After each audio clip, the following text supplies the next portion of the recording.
रायगड जिल्ह्यातल्या अनेक गावांना पाणी टंचाईची झळ लागायला सुरुवात झाली आहे आणि म्हसळा तालुक्यातील तोंडसुरे ह्या गावातील पाण्यानं मार्च महिन्यातच विहिरीचा तळ गाठलाय। ह्या नद्या सुद्धा ओस पडल्यात। 13.5 कोटी रुपयांची तोंडसूर नळ पाणी पुरवठा योजना बारगळली आहे। त्यामुळे 4 ग्रामपंचायतीतील 9 वाड्यांना ह्याचा फटका बसलाय। एक हंडा पिण्याच्या पाण्यासाठी 1 किलोमीटरची पायपीट करावी लागते।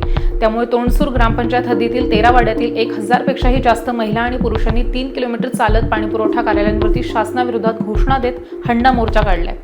पाणीपुरवठा कार्यालयातील अभियंता यांना निवेदन देत ह्या मोर्चेकऱ्यांनी शासनाचा निषेध नोंदवलाय आणि 2 दिवसात टँकरनं पाणीपुरवठा सुरू केला नाही तर आमरण उपोषण करणार असंही सांगितलंय। उपअभियंता JU फुलपगारे यांच्या लेखी आश्वासनानंतर हा मोर्चा संपवण्यात आलाय।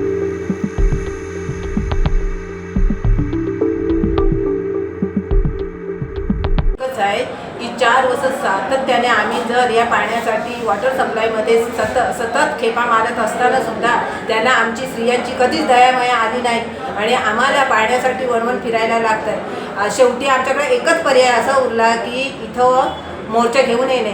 हजारो संख्येने आम्ही महिला मंडळ इथं मोर्चा घेऊन आलेला आहोत। याच्या मागे उद्देश एकच आहे की आम्हाला पाणी मिळलं पाहिजे आणि जर का पाणी मिळत नसेल तर आम्ही इथं अमर उपोषण करण्यास तयार आहोत।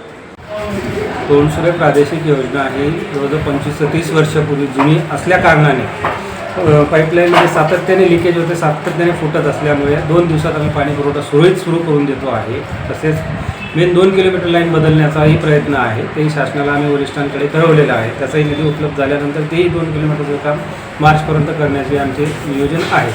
तसेच जर हेही नाही झाले तरी टँकर देऊया